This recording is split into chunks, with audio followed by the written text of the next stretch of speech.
business taxes. Was stressing about all the time and all the money you spent on your taxes. This is my bill? Now Business Taxes is a TurboTax small business expert who does your taxes for you and offers year-round advice at no additional cost, so you can keep more money in your business. Now this is taxes. Intuit TurboTax. Get an expert now on turbotax.com/business. Only available with TurboTax Live full service. So good, so good, so good. New markdowns up to 70% off are at Nordstrom Rack stores now. Fresh kicks, spring tops, new dresses. There's always a score. I mean, the denim section is unreal. Why do I rack? All the dresses. I always find something amazing. Head to your Nordstrom Rack store to find can't-miss deals on all the spring things. Great brands, great prices. That's why you rack. The Tudors Dynasty Podcast. Hello and welcome back to the show. I'm your host, Rebecca Larson, and today I'm so excited to welcome back to the show for the first time in a while, Dr. Johanna Strong. Welcome. Thank you for having me back. It's fantastic to catch up and be back on. Yes, well, we always have such a good time when we talk, and today's topic is one that I feel like we've discussed on the show before, but kind of intermittently with different guests, and you know, you did a whole series on the podcast probably about 2 years ago on queenship, and that was amazing. So thank you for doing that, and I'm sure people loved it too. Yeah, I was looking back, moving things off the computer onto the hard drive to kind of free up the computer space without deleting anything. And I came across the series again. I thought, how is it so long ago? I know. Happened. I know. Time moves so quickly. It does seem like it was last year. And then I started thinking about it. I was like, was it 2022? Maybe. I think it was 2022, wasn't it? Yeah. Just feels like ages ago. But then again, it doesn't, right? Yes. Yeah. It's when you realize, I think when I sit down, I go, oh, something came out in 2020. Oh, that's so recent. That was 5 years ago. All right. Okay. I just need a minute. Okay. Well, this is going to show my age. That's how I feel about the 90s. I'm always like, the 90s, that was like 10 years ago. I was like, no, that was 30. It makes me We had a student who asked one of my colleagues what it was like to live in the late 20th century.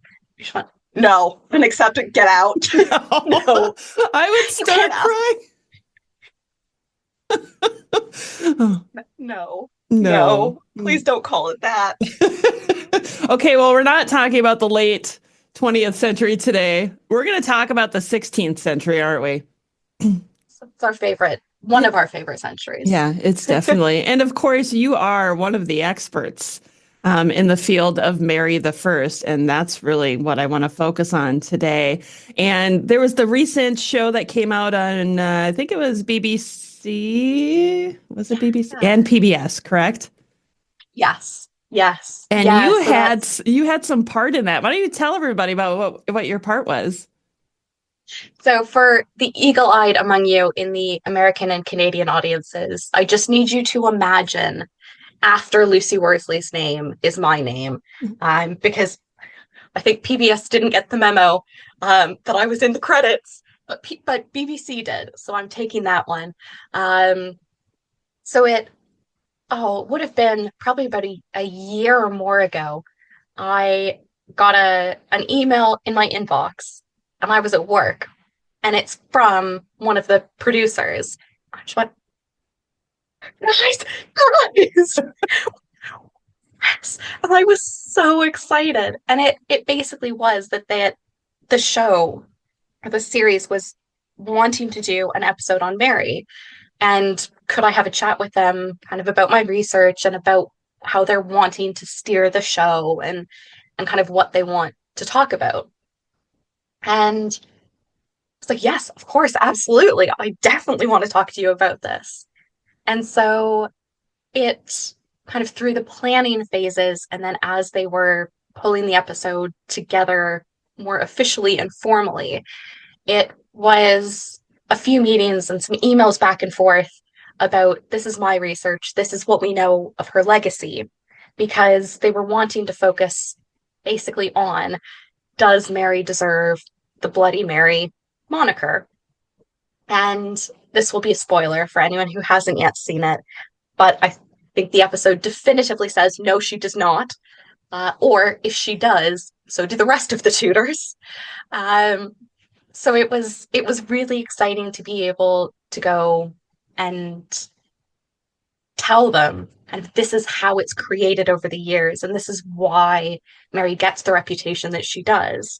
And so much of it comes, I think, as you know, and as we've chatted about, so much of that comes from Elizabeth I and her years as queen. And so it was just really neat to have Lucy Worsley's team, like, you're the expert on this. Can you talk to us? And then for someone as kind of famous and out there in a good way as Lucy Worsley is, to have her stand up on BBC and PBS and go, here's the research, here are these fantastic people who were working on this, here you go, world. And it was just so nice to see, not on Elizabeth I series again, and to see kind of Mary in a new way, at least on TV. And I think something that so many of the historians that they interviewed for the episode and recorded those interviews, I think all of them would agree that it's just great to see what we've been saying for years finally hitting kind of the DVD and the TV screens, which is really exciting. Yeah. I watched it. It was just a couple nights ago that I watched it. I was so excited because I've been watching Wolf Hall now that it's out here. And I saw that came up and I thought, oh my gosh, I need to watch this because I'm going to be talking to you. And it was so good. I felt really giddy while I was watching it because I did feel like, okay, now the true story is out there. And like you said, Lucy has such a big name that when it's somebody like her who is saying these things, it really lands much harder, doesn't it? Yes. Yeah. And to have, I think, the established Marian historians talking to her about it, but then to also see kind of the up and coming or the new PhDs come in and talk to her as well is so exciting, that it's not the same old people doing the same old thing, that it really is this engagement with new research, which I think so often is, I think frustratingly for some of us, feels like it isn't the case. And so it's so exciting then to see that shift. And I think especially when there are kind of other programs who've said, hey, do you want to have a chat? And then they've gone, actually, we're going in a different direction. I think, oh, I know what that means, and I'm not sure I want to watch it then. Yeah. Because I know exactly why you don't want to talk to me anymore. And so it was so exciting, I think, just to be able to be like, I know them, like, that's my friend on TV. And then to be able to go, like, with the screenshot for the credits, like, that's me. I know. I saw you posted something about how your name wasn't included on PBS, and I looked too. As soon as it came up, I was looking. I'm like, no, it's not. I'm sorry. Oh, it's okay. So my I basically was so excited. All of my American and Canadian friends and family are going to see this. It's going to be great.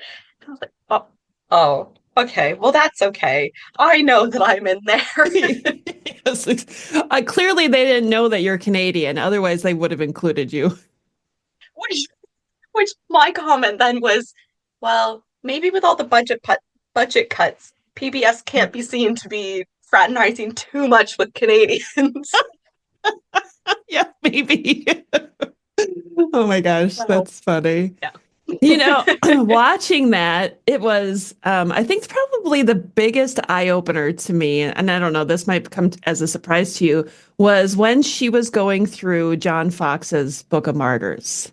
And she got all the way to the section about Mary and then showed us how thick that section was compared to. Let's talk about that. For those who don't really understand what that means, let's talk about why. Yes. So Fox's Acts and Monuments is easily a 2,000 to 2,500 page book. Easily.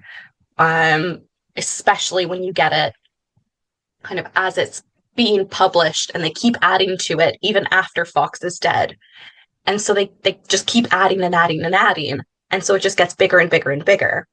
But by the time that it's being published in the 1560s, and it has a few editions in the 1560s and then again in the 1580s, and a lot of the stuff from Mary's reign comes kind of around the 1,500 page mark. And so a lot of the stuff that I'm looking at is already so far in. But what Fox essentially did is he decided, when Mary was on the throne, and he is obviously, in case we haven't guessed, he's very much a not Catholic. And so he tries to avoid Mary's reign as much as possible. And he voluntarily goes into exile and is watching events happen in England without him. And then, of course, when Mary dies, he goes, yes, this is my chance. I can go back to England and I can be not Catholic and it'll be fine. And so then in the 1560s, he starts to put together this martyrology. So it's an account of basically all of the martyrs throughout Christian history. And he originally wanted it to focus on a much broader scope than it actually does. But it focuses on what he claims is Christianity from kind of day zero up to his age. And so it's allegedly 1,500 years of the persecution of Christians. But when he puts Mary, it's kind of a half and half almost. There's a little bit about everything, pre-1553. And then Mary's section is massive. And he also includes so many images in Mary's section. So the rest of the book has, a handful of woodcuts. So a handful of images showing stories that he's sharing. And then the images that he puts or has put with Mary's section, there are an equal or greater number of woodcuts in Mary's section than there are for the other 1,500 years of Christianity that happened before her. And you just think, Fox, what are you doing? But the problem is then that I think a lot of people historically and today open up Fox and think, oh, well, this must be the story. It was written by someone at the time. They've done their research in kind of air quotes. Surely that's the truth. And you think, well, no, it's his version of the truth. And that doesn't mean that for him it's any less true. But it is one of these things where his focus is so much on the 5 years of Mary's reign. And he's focusing so much on how terrible it was and how this should be a warning to Elizabeth. And basically, this is how we don't do it in England because this is wrong.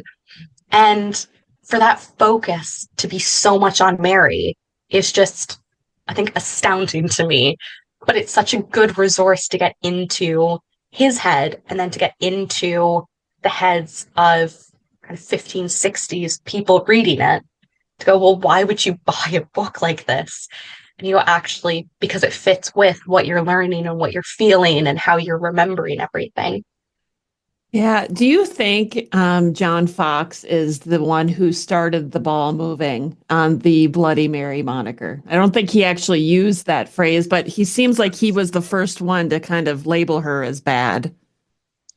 Yeah. So we have kind of up until Fox and including Fox, the term bloody is definitely used about her reign and is used about other people. So we often get the stories of Bloody Bonner, who was, I think he was the Bishop of London. So he's kind of not quite as right hand as Cardinal Pole is, but he is one of the big movers and shakers of Marian religious policy. And so he's often probably because it's alliterative and because it probably has some basis in fact, like Mary's, that Bloody Bonner is very much shown in Fox and in other works. But I think it is so much down to Fox and to how popular his work is that really sticks in relation to Mary.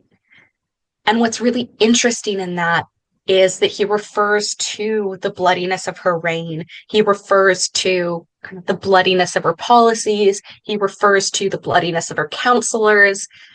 But if you did like a Control F or a Command F, if you're not on a PC, if you searched through the digitized version, her name actually doesn't come up that much because the focus is on the policy and the people around her.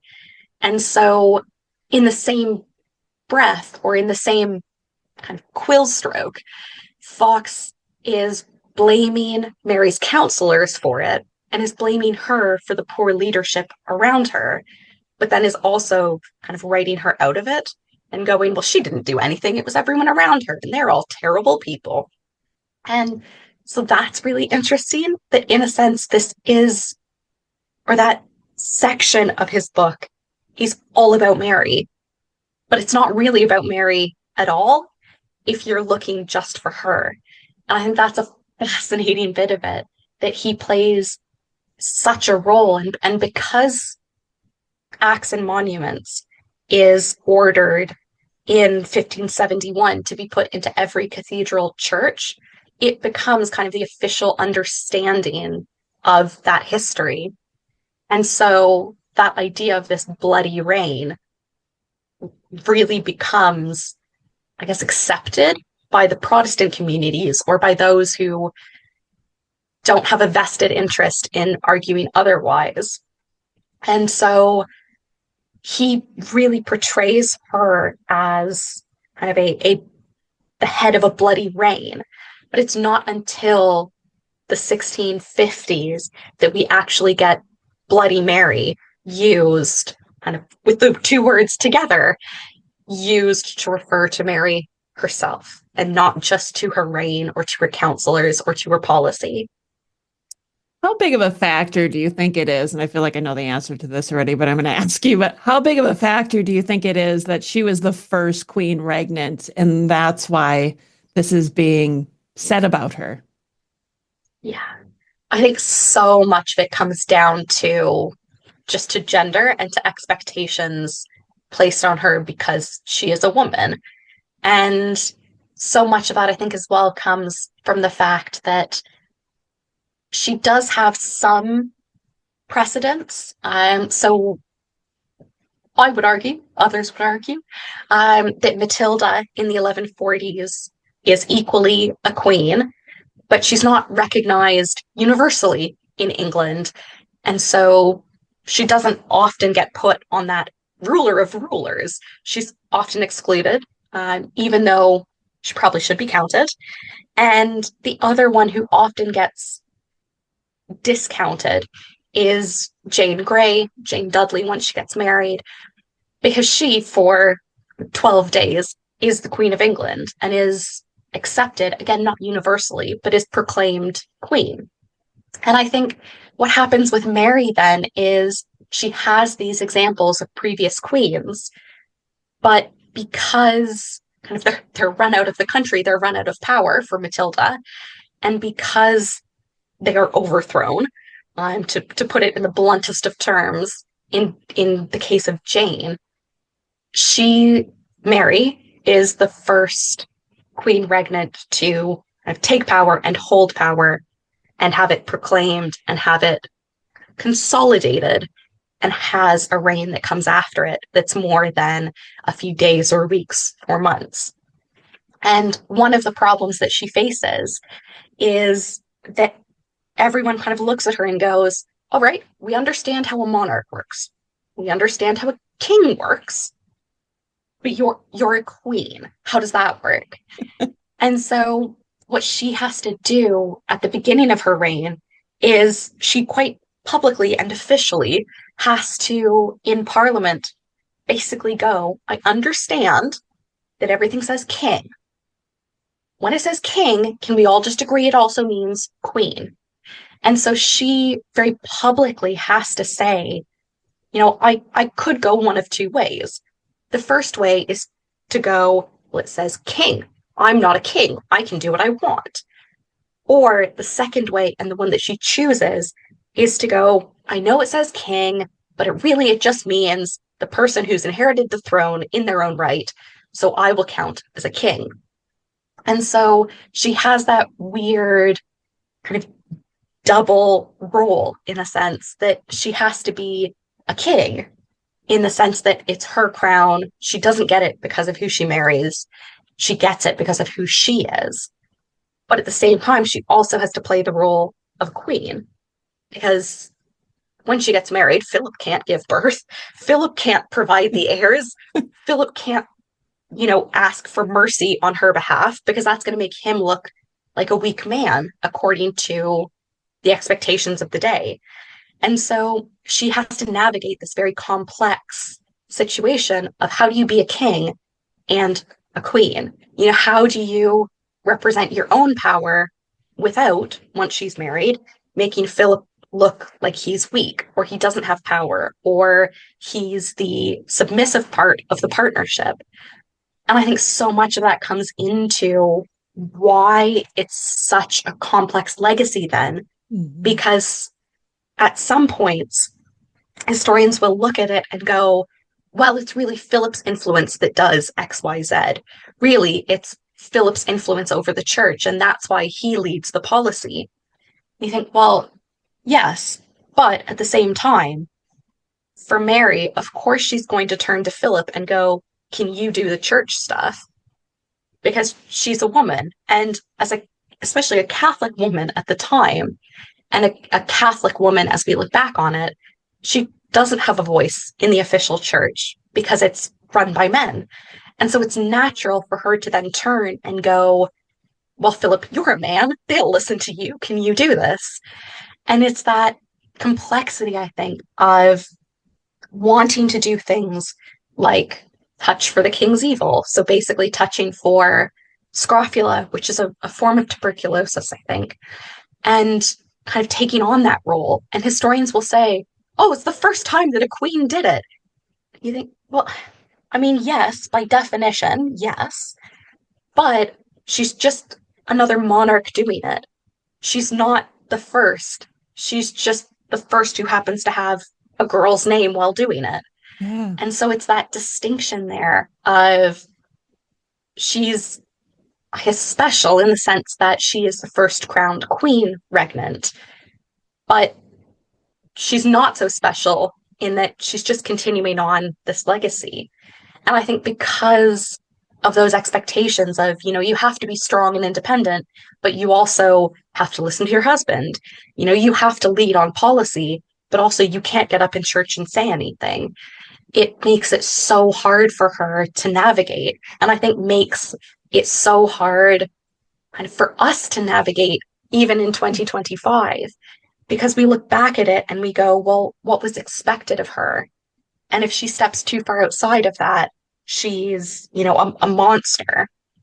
But if she stays too much in it, she's a terrible queen because she has no power. And I think that really plays a role in how she's remembered.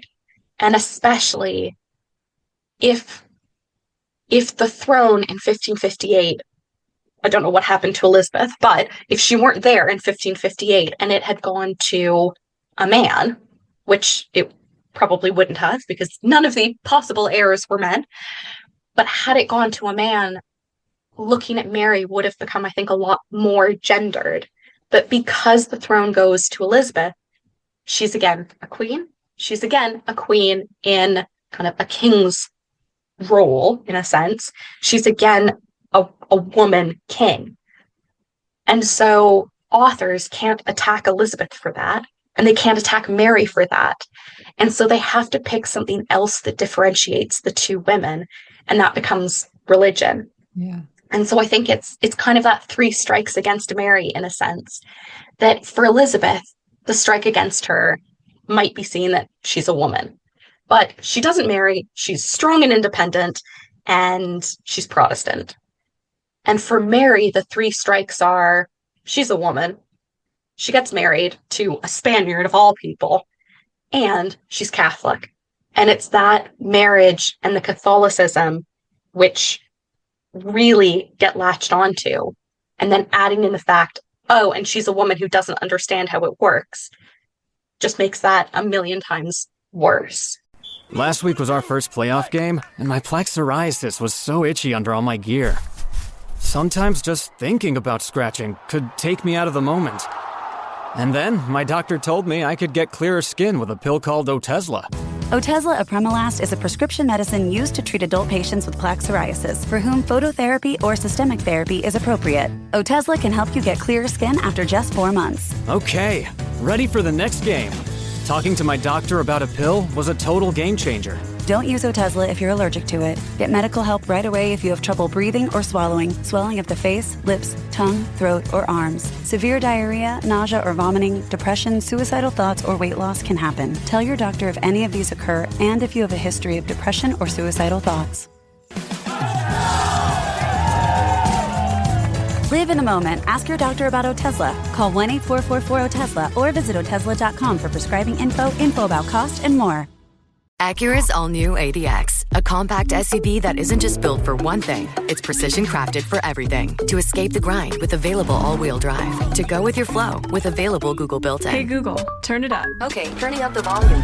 And crafted to be heard with an available Bang & Olufsen premium sound system. The all-new Acura ADX, crafted to match your energy. Acura, precision-crafted performance. Take your vibes and go, go, go, go. Google is a trademark of Google LLC. Yeah. Yeah, it must have been so difficult for Mary being the first queen regnant. I mean, I think she always knew, right, that she was meant to be queen, but it must have been so difficult to set that standard, not knowing that there were going to be more queen regnants in the future. How do you think her rule influenced, well, let's start with Elizabeth and then move to Victoria and even Queen Elizabeth II. Do we see any ways that her rule influenced them? I think what's really interesting is that Mary tries to toe the gendered line as much as possible. She tries to keep it that, well, of course, Philip would be named King of England. He's not crowned as king, but of course he'd be given that title because he's married to a queen. And if you're married to a queen, you're a king. End of story. And I think what's interesting is, I mean, Elizabeth doesn't marry, so she gets out of this for a second. But if we look at Victoria, she marries, and Albert doesn't go by king. Even though he's not crowned, even though he's in the same role as Philip is, he doesn't get that title. And we don't see that title of king kind of conferred on Queen Anne's husband. We obviously do see it on her predecessor, William III and Mary II, because they come in together. But for the queens who inherit kind of on their own and in their own right, like Victoria and I guess like Anne, like Victoria, and like Elizabeth II, they marry, and their husband, I guess, has every right, has every expectation that he could be titled King of England, but he isn't. And I think that's, for many reasons, I think beyond just looking at Mary, is significant. And I think what makes Mary different in that is that she does name Philip king, and he signs things as King of England, and it's on the coinage, and it's on the seal, and it's so obvious that they are King and Queen of England and everywhere else. And I think it's telling that none of the other queens choose to give their husband that same title, because I think they see, or maybe indirectly, they see that when Mary did that, it then becomes, it's a foreign invasion. You know, Philip's in charge of everything. Mary's just there to have the kids. And it becomes this very scary idea that England is being quietly invaded. And so I think that's one of the massive precedents that she sets. in a, I guess, a negative way of, well, we're not going to do that because that doesn't go down well. But I think what is really interesting is that when Elizabeth is looking at getting married and is looking at negotiating with foreign powers, she actually takes Mary's marriage treaty and goes, this is what I want to start with. Just, cross out Mary, put my name in. We'll blank out Philip. We'll figure out who we're going to put in there. But she bases her potential marriage treaty and her marriage negotiations on the terms that Mary and Philip agreed to. And I think that's so telling as a positive precedent that Mary obviously negotiated it well enough in the 1550s that Elizabeth and her counselors are looking at it, 10, 20, 30 years later and are going, that's a great example. Let's do that. And I guess in a sense, even though Elizabeth doesn't marry, she is still looking at that precedent and going, all right, given the situation, I think that's the best negotiation that we can do. Let's go from there. So I think that's a big way that Mary influences the other queens who exist in England. I think, as I say, Mary II is a bit of an outlier because she is a co-monarch in the way that none of the other queens are, or is officially a co-monarch in the way that none of the other queens are. And I think the other big thing that Mary influences is just this idea that a monarch is not synonymous with a king, that a queen, if she is a monarch, can play the same role. And I think that's something that we saw, especially in living memory with Elizabeth II, is that at no point did people go, oh, she shouldn't do that because she's a woman.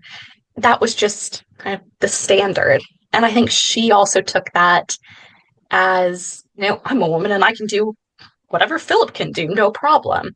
And I think that became, in a sense, a negotiating point or a point of kind of personal privilege for her, that she isn't special in a sense because she's a queen. She's special because she is the monarch.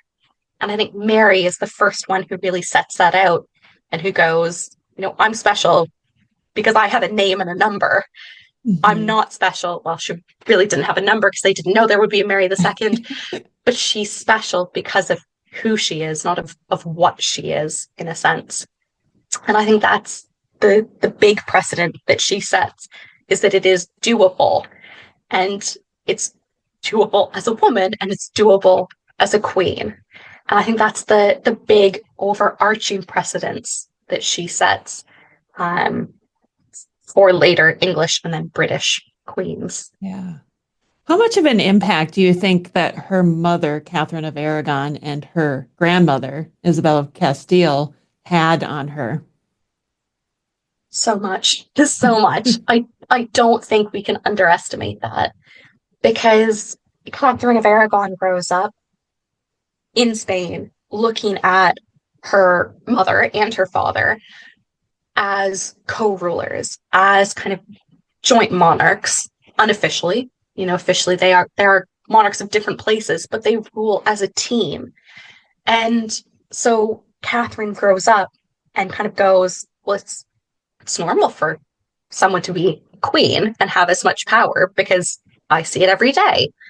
And I think Catherine then is so immersed in that role and so immersed in, yes, she was raised to be a queen consort, but she could still have that power. She could still have that influence, albeit differently from a queen regnant.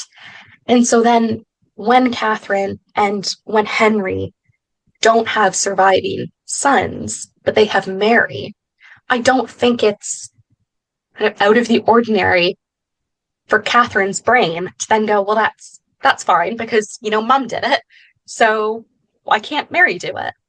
And I think that is such an influence on how Mary is raised then, that she is raised with the idea that she would be a queen consort, that she would get married to some foreign power, she would be a queen elsewhere, because surely, Catherine and Henry would have sons.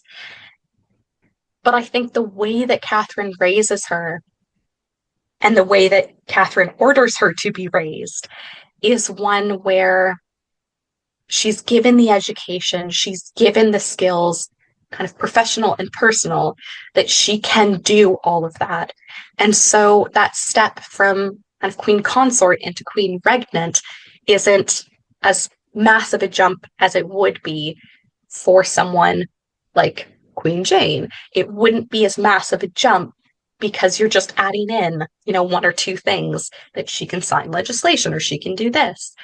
And so I think having that example is so important for Mary's upbringing and for her as a queen to go, actually, this is very normal. And as Sarah Gristwood points out in her book, Game of Queens, that basically most of Europe at this point is either being actively ruled by a woman, either officially, like as a regnant, or as a regent, or as a dowager queen or princess, or whatever the title is. But most of Europe either is being ruled or has recently been ruled by a woman. And so this idea that, maybe it's more unnatural for a man to have power at this time. It's more unusual to see a man on the throne making the official decisions. And I think that also sets the scene that it then is kind of easy and usual for Mary to step into that role.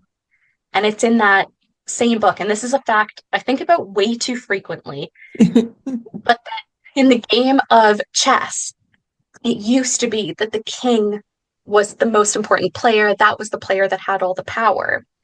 And it's in, or at least as Gristwood argues it, it's in the 16th century that the queen becomes the most powerful player on the board. And I absolutely love that. I think of it when I look at a chessboard, when I don't look at a chessboard, is a fact that I think of way too often. But it's just the king used to be the most powerful. And then someone one day must have been sitting there playing chess and went, well, that doesn't seem true, does it? And I went, let's change it. All right, new rules. And they changed it to reflect what they were seeing around them. And I think that's what Mary grows up and what she kind of grows into. But it's then also what she leaves as a legacy and as a precedent for Elizabeth and for the other queens. I love that chess story. Now I feel like I have this little piece of trivia in my head. I love to play chess. I never really thought about the pieces that much, but thank you. That's so cool. I know. It's one of those where you think, I've never really sat down and thought, well, why is this that? Why is this a bishop? Yeah. Why does it do this? Why does the knight move weirdly? But the queen, of course the queen would be powerful. Yeah, I never thought twice about it. Obviously, play. Yeah, it's one of those where I think we just sit down and go, all right, so the king can only move one space, and then if he gets cornered, well, that's it. The game's over. He's done. He can't really do anything. You think, well, no, of course the queen can move everywhere. That's just how the rules work. And so to think, oh, there was one day where that wasn't the case just seems so weird. It does seem weird. Now I want to try playing it the other way. Maybe just rotate the two pieces on the board. And well, I'm glad we're talking about chess because this is like a part of Mary's life that we don't talk about enough, that she liked to have fun, right? Let's talk about the things that she liked to do for fun, because we need to see this other side of her. Oh, yeah. So she... Of course, I think we remember her for the religious bits. And she was someone who kind of was very pious, who was a very devout Catholic. But in the same breath, she also loved a good outfit, loved some jewels, loved some fancy clothing. She loved playing cards. She loved gambling, and she liked dancing. And so it's that image. I think we have her as that kind of angry old woman, when actually that's very different from who she probably was for most of her life, or for most of her time in the day. And that I think she works hard and then she plays hard. And So she spends quite a bit of money gambling on cards. She is very generous in a sense of making sure that there is enough money on the table for people to keep playing. But she absolutely loves sitting down to card games. She really enjoys the finer things of clothing and of jewelry. And we see so much of that get passed on to Elizabeth, which I think is also really interesting. Not only kind of officially as, it's the Queen's jewels, of course it's going to go down to the next monarch, but in the sense of, even the coronation robe that Mary wore, that gets reused by Elizabeth. Mm. And so I think Mary has this joy of the finer things in life as well. And I know historians have speculated, and I think we speculate this more verbally than we do in articles or in books, but that it is probably so much influenced by the fact that when she's growing up, she doesn't really get to choose how she spends her time, and she doesn't really get to choose what she wears or how new the outfit is or what it's made of. And so when she becomes queen, it's that chance of basically, well, I am the royal wardrobe. I can pick what I want to do. And so we see her kind of wearing the fancy outfits. We see her getting jewelry from Philip at their betrothal. We see kind of all of the fancy things. We see her putting quite a bit of money down when she is playing cards. And so we see that kind of she comes out of that life of maybe depravity in the sense of just not having things, and kind of goes very much into the queen, and I can do this, and it's fine because I have the money now. And I think that's one of the things that we so often forget. And I think in that we also forget that she so often is so generous to others, that she is so willing, I think, to go out and to visit the poor, that she wants to go out and wants to give money, not just because I think she feels an obligation to, because it's a Christian act of charity and that's expected of you, but she goes out and she does it as Mary, not as the queen. And so we have at least one account of her going out kind of in disguise, in a sense, that she's not wearing all the finery. She's, she doesn't have the crown on her head as we might stereotypically imagine. But she goes out and is talking to the poor and is kind of checking that everything's okay with the farmers and with the workers. And I think Peter, I'm sure your listeners are familiar with at this point, but Peter Stoffel, one of the stories that he often kind of regales about Mary is that she was out visiting, and it came up in conversation that, someone hadn't been paid properly by their employer. And of course, they don't realize they're talking to the queen. And so she goes back, kind of brings the guy in. What are you doing? You need to pay your workers properly. Did you know this? But that she goes and she wants, I guess, the fairness in life. And so we see that, I guess, generosity in a sense, that she could have sat in the palace and done nothing, but that she does go out and she does want to talk to the people. And then at the same time, she does want to kind of turn off the politics in the evening for a little bit. And she wants to play cards with friends. She wants to kind of have dancing and have music. And she wants to have the not necessarily non-political, but the non-work parts of politics happening around her. Yeah. Gosh, you're just talking about all of that, and it made me think a little bit how in history and, let's say, in film and on TV, how her reign is always perceived as so dark Like the lighting is dim. You don't see masks or balls or anything like that. It's just the serious reign of Mary the First. She had balls and masks, did she not? And it would have had so much of the, in a good sense of a word, of the word, the opulence of the Catholic rites and rituals in church. It would have had the beautiful vestments for priests. It would have had kind of the gold and silver plates and kind of the hardware that you use at church. It would have had all of that, that so much of which gets taken away when Elizabeth comes to the throne, and then gets taken away even more as kind of religion changes. And I think we forget that it would have looked opulent in the best sense of that when people went to church, when people engaged with their faith. And I think we so often kind of forget that, there isn't, when someone wakes up on November 17th of 1558, they go, oh, we still have Queen Mary. All right, turn the candles or blow the candles out. We can't have those. It has to be dark in here. All right, shut the windows. We can't have the sun coming in. And then they find out that Mary's dead. And they go, oh, right, well, light the candles, open the windows. Everything's fine.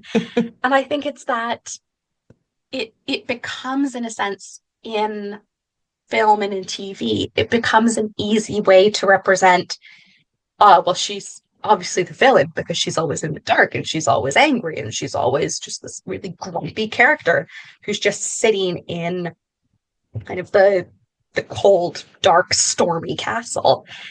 And you think, well, no, not how it would have been.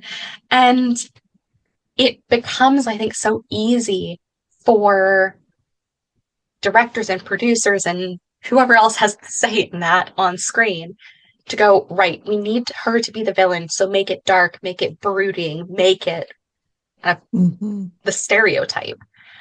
When in fact, she would have worn lots of colorful clothing. She would have had beautiful tapestries up on the walls. She would have had kind of the color and the character that we picture for everyone else when you watch The Tudors, or for everyone else when you watch kind of Wolf Hall or any of the Elizabeth films. And really, it's Elizabeth in those years who is wearing the black and the white to distinguish herself from Mary. And so if Elizabeth in those years is going, I'm going to wear muted tones, I'm going to be very plain, I'm not going to wear as much jewelry, I'm going to be the opposite, that would then imply that if black and white and very little jewelry is the opposite, then Mary must be wearing lots of color, lots of jewelry. Like she must walk into the room and everyone goes, oh, she's here because everything's shiny and bright now. And I think that just isn't what we see. Because when we see the Elizabeth of the Mary years, we see it from this, oh, poor Elizabeth, she's so persecuted.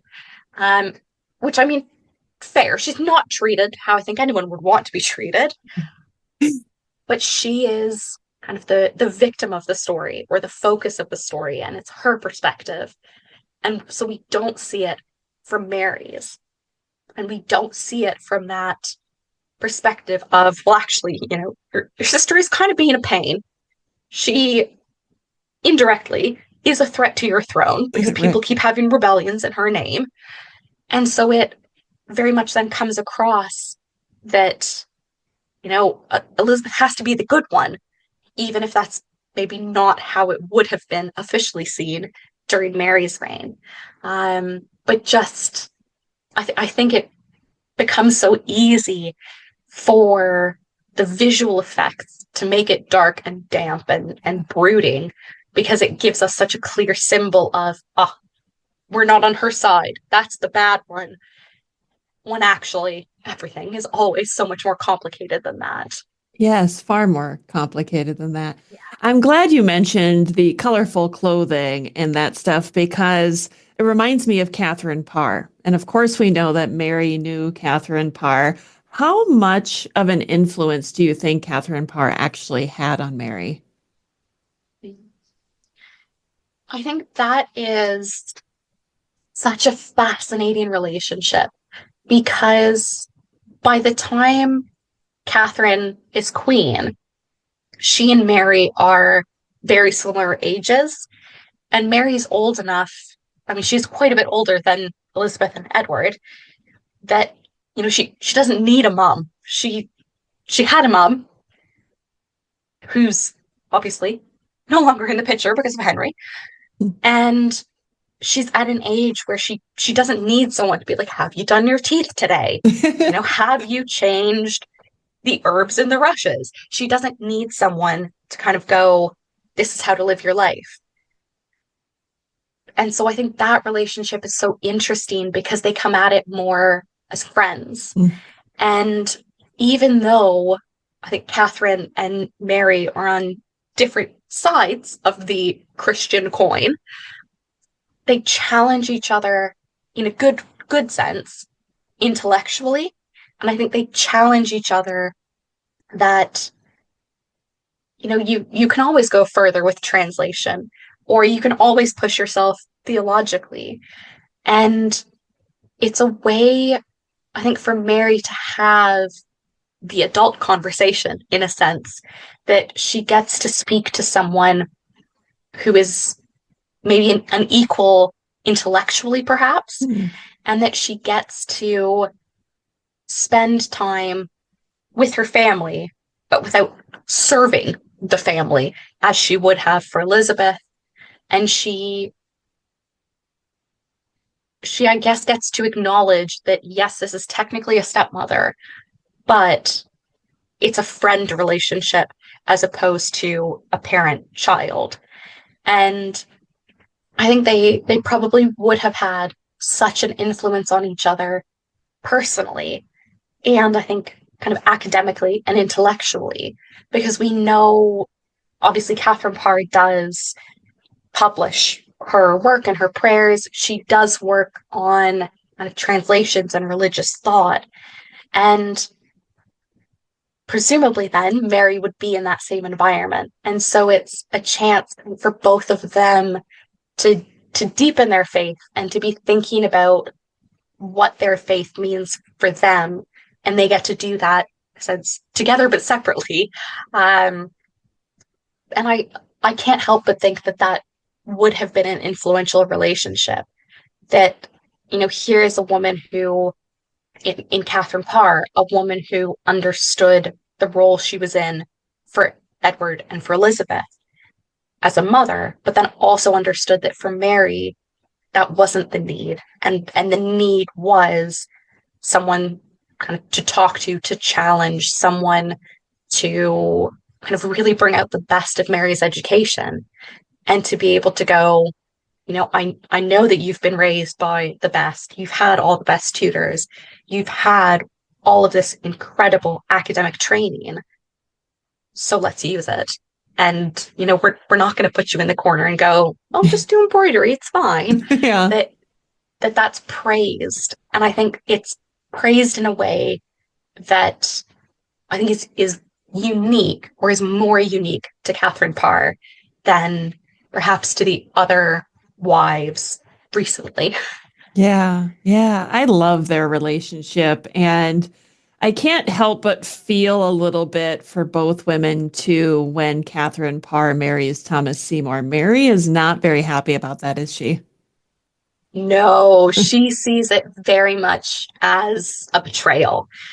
I think not necessarily to Mary herself, but, Henry has died relatively recently, and then Kateryn remarries. And Mary sees that as not honoring Henry VIII's memory.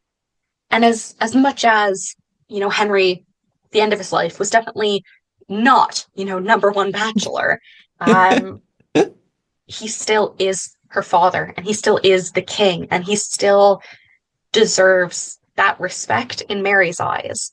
And so for Kateryn to then kind of throw off Henry so soon after his death, and for her to kind of turn around and go, I don't want to be Queen Dowager. I would rather be, Lady Thomas Seymour. Yeah.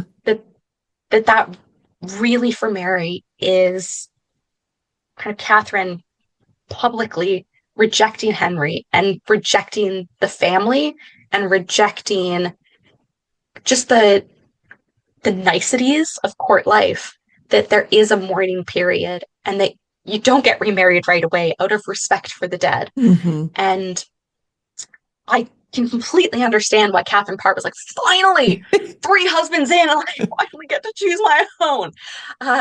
I can completely understand that.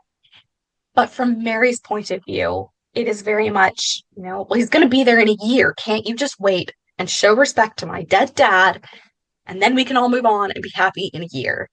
And I think that strains the relationship, because I think, they had been getting along. They had been coexisting at the very least. And then Mary does not react well when Kateryn remarries. And I think sees that very much as a slight against the Tudor name and against Henry VIII, who, for all of his shortcomings, is still Mary's father and was still the king. And so Mary thinks still does deserve that respect.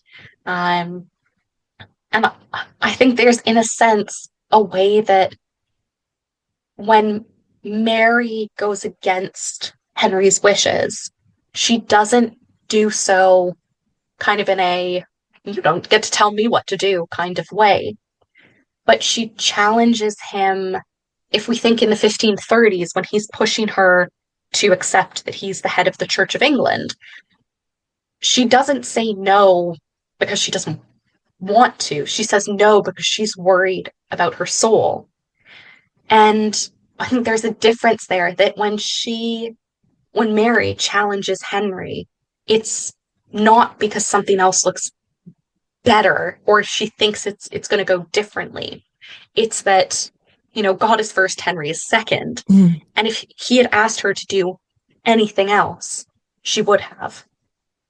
And so even though Mary disagrees with Henry and with his actions, she still goes, I know he's the king and I know I have to listen to him, but I have to listen to God more. And I think when she's then looking at Kateryn Parr and Kateryn's making that decision of, do I stay as Queen Dowager or do I get remarried? I think Mary looks at that and goes, he's the king, that he deserves your respect. If there's a rank, it will be God, the monarch, and then Thomas Seymour in this case. Yeah. And I think Mary's then probably frustrated that Kateryn chooses not the monarch, in a sense, even though he's dead. This episode is brought to you by Progressive Insurance. Do you ever find yourself playing the budgeting game? Well, with the Name Your Price tool from Progressive, you can find options that fit your budget and potentially lower your bills. Try it at Progressive.com. Progressive Casualty Insurance Company and Affiliates. Price and coverage match limited by state law. Not available in all states. We're shipping Easter gifts with a rapid-fire round of questions. Ready? Yes. My gift. Can you pack it? Yep. Ship it? Yes. Guarantee it? Of course. Oh, send gift baskets? For sure. Protect electronics? Dog-proof it? Return it if they hate it? Yes, no, and yeah. Are you the UPS store? Hey, we have a winner! Visit theupsstore.com/guarantee for full details. Most locations are independently owned. Product, services, prices, and hours of operation may vary. See Center for details. The UPS Store. Visit a store today. Yeah. Such a complicated time. I'm curious, have you noticed any difference, let's say, in the correspondence between Mary and Kateryn from the moment she finds out that Kateryn married Thomas? I wish I could give you a better answer than this. I've not looked tons at the correspondence between them to know enough about that change. But I would guess, and this is kind of a very professional guesstimate. I would think there is probably a change there, that it then goes from, a friend and a friendly stepmother to, well, you're no longer my stepmother because you've chosen to give that up. And I would guess that there is probably a kind of frostiness that comes in when she remarries. But yeah, I don't know. It'd be something interesting to look at, though. I'm just so intrigued by the fact that Kateryn Parr named her child Mary. Do you think that was an olive branch, or was she not even naming her after Mary? I don't know what to think about that. I think that's the interesting bit. Is Mary is such a, I mean, especially when England was predominantly Catholic, Mary is such a common name, because who doesn't want to name their child after the Virgin Mary? Yeah. What better woman could you pick? But I think it is interesting that that is the name that is chosen, because presumably, as you know, if Catherine had family named Mary and goes, "Oh, I want to name my daughter after them," if you had a horrible experience with another Mary, be like, maybe we'll do a middle name so they don't have to call her that every day. So I think it is interesting that she does name her Mary, and that I think she, in a sense, wants that connection of, you know, we used to be friends. We used to talk about things. We used to be in a very different place than we are now. And I think that's very telling. Yeah, I'm trying to think who, you may know this, who Catherine gets as the godparents for little Mary. Do we know? I don't know that I've ever come across that. Now I'm gonna have to go through all my Kateryn Parr books to see. I just know I just made it harder for you. Yeah, I know. I'm like, I just, if anyone, I would think Catherine Willoughby would have been in there somewhere, because she seemed to play a pretty important role in Kateryn Parr's life. But now you got me. Yeah. I think, yeah. Yeah, because she gets left in the care of Catherine Willoughby, who then, I guess, herself was, or at least the Norfolks generally, like the Duke and Duchess when they were Charles Brampton, etc. Yeah. When Anne Boleyn comes on the scene, there is quite a bit of frostiness between the Duchess of Suffolk, who I know is not Catherine, but there's a historical kind of, we support Catherine here. We don't support Anne Boleyn. We don't support this new marriage. We don't support this new baby. And yeah, I wonder then, would Kateryn Parr's Mary, had she grown up beyond kind of when she disappears from the records, would she have grown up in a household that goes, we talk nicely about Catherine of Aragon, we talk nicely about Mary, and you just kind of put up with the others? Yeah, that would be interesting. But then again, I think Catherine Willoughby, I think, falls on the other side of the religious spectrum from Mary. Yeah. And so then, would there be a difference of opinion there? Like, we don't talk nicely about Mary. Whatever Catherine of Aragon was, fine, but we don't talk about Mary nicely. Yeah. So I don't know. Gosh, yeah, if we knew the godparents, because so often, maybe someone out there does, or if you come across it, because so often for a girl, the godmother gets say in what the child's name is, and often you'll see that kind of family come in and kind of give the family names. And so it would be interesting of, is it a Mary on Catherine's side? Is it a Mary on Thomas's side? Or is it Mary the First before she's Mary the First? But that would be interesting to kind of see where this comes from. There's just so little out there that after Kateryn Parr dies, it's like it's chaos suddenly. Like the Tudor world just goes into chaos because Thomas Seymour is in mourning and he's being reckless, and then all the focus is on him, right? Yeah, and that's, I think it's such a shame for little Mary for Mary Seymour because she, has every right. She is the daughter of a queen dowager. She is the cousin of a king, like, and by extension, then two queens. Yeah. Like, she is very much a kind of Tudor baby. She at least is very much a Seymour baby. And for her to kind of disappear from the record, we don't know, does she die and that's why she disappears? Right. Does she disappear and then lives another 10 years, but just lives under the radar and then dies? Like, our guess is, well, she disappears, so presumably she's dead. Right. But it's like poor little Mary when you think this is the family and these are the connections. And I think that gets, as you say, it's overshadowed by what Dad is doing. Yeah. And then it's overshadowed by all of the other kind of big changes. And the fact that, I guess at the end of the day, she is a baby when the rest of the Tudor siblings are, at least preteens, if not adults in Mary's case. And so she doesn't grow up in that circle. She isn't at court. We don't get her in other people's perspectives.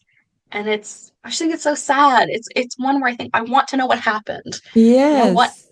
What happened in her life beyond, well, her mother died giving birth to her, and then her dad went off and made some mistakes and got executed. That's an understatement. Yeah. I just find the whole thing so interesting because it's obvious, and I don't mean to go on a Thomas Seymour tangent, but it's hard not to in this situation. But it seems very obvious to me that Thomas Seymour understood the importance of his daughter's rank because of who her mother was. And he was going to make sure that she got what she deserved in the long run. And so that caused problems too, because they're like, Kateryn Parr married you, so really she's just a baroness. Yeah. And it is that thing of, and I think it's hard in 2025 maybe to understand it fully, but there is that sense of that's why women don't get remarried, because if your husband dies and he was the king, you are going to be the queen dowager for the rest of your life until you get remarried. And then you just kind of forget that you were once a queen dowager and now you're a baroness. And then everything you get, it doesn't matter that you used to be a queen because you're not anymore. And I think that's the interesting thing, is it is such a choice for Kateryn Parr to go, I could live the rest of my life as a queen dowager. I could get to keep some of the queen's jewels. I could get to keep all of the things that came with being the queen. And in the 1540s, and really until Edward dies, or until she dies, I guess, that there wasn't another queen. There is obviously Anne of Cleves, who is still alive. There isn't, though, a queen consort of England because Edward doesn't get married. So for all intents and purposes, she is the queen. Yeah. And she then chooses to go, actually, being Thomas Seymour's wife is more important to me. And I will take that jump down to a baroness if that means I get him. And that's just such an interesting choice, I think, and one that other royal women do make. But I think it's one that is so spectacularly obvious for her. You go, you could have had the palaces and the happy life, and you could have had everything except Thomas. But obviously that relationship was important enough, for better or for worse, for both of them. That was important enough that she went, well, that's fine, I'll give it up. I'll choose love, right? Yeah. I was thinking about Henry VIII's sister, Mary Tudor, when you were just talking, because she was a Dowager Queen of France, who then married the Duke of Suffolk, making her a duchess. But she continued to go as Dowager Queen of France, didn't she? She did, yeah. She's kind of I guess, an unusual one in that she does keep going by Queen of France. And I know the tomb isn't contemporary, but where she's buried, she is very much remembered as a Queen of France first and a Duchess of Suffolk second. But it's so interesting there that she does get to keep that in a sense. Do you think that's because she was a princess by birth? I was going to say, is it maybe because I love it? That would be my sense, because she is royal by birth. And so, of course she's going to marry a king because that's her job as a royal woman. Yeah. And so she hasn't really stepped above her station to become Queen of France. And she hasn't really either then kind of married. She has married below her, but she's not married tons below her because he's a duke. And in the day and age, there are very few of those. And kind of that's, you've king, prince, duke. It's quite a big deal. And I think she probably gets away with it because she is royal and because either way, she would still be ranked a princess because that comes by birth, not by marriage. But yeah, she's a weird one that she gets to keep it. Whereas I guess Kateryn Parr isn't born into royalty and she steps up to be queen. And so in a sense, she's been created this role and it can be uncreated, I guess. Whereas Mary Tudor, Henry's sister, is born into royalty. As much as they might want to try, they can't take that from her. Right. Yeah, exactly. Johanna, I've had so much fun talking about Mary I and these other women in history. I want to know, is there any last little note you want to leave the listeners with about Mary I that maybe we didn't cover? Oh my goodness. I think my biggest thing would be just to think critically about it when people are approaching her. I think that's the biggest thing, is so much of the narrative that we get is because England went Protestant and stayed Protestant. So much of the narrative that we get is because England became increasingly kind of focused on itself over the 16th and 17th centuries. And so Mary becomes kind of an outlier, and she comes across as like the weird one who did everything differently. And I think that would be the biggest thing that I would want people to do, is just kind of think it through critically when you see her on film and you're like, hang on a second, that doesn't make sense. Or when kind of there are those moments like, oh, boy, what did she do? Like, actually, she did quite a lot. I think that would be the thing, is I know we do it, and I know many historians do it. But it's, one of those of kind of just because that's what the kind of broad argument is in the popular imagination doesn't make it true, in a sense. Yeah. I can't thank you enough. You, along with Dr. Peter Steffel, Dr. Linda Porter, Melita Thomas. I don't know, does she have her PhD yet? She's still working on it, right? Almost. Okay, good. I'm so excited for the day when she will also be a doctor. Yeah, you all have such great research into Mary's life. And I think that's one of the reasons why we're getting to see a fuller picture of who Mary was, because of what you guys are doing. So thank you so much, Johanna, for what you've done for Mary. And I've really enjoyed this discussion today. And thank you so much for coming on.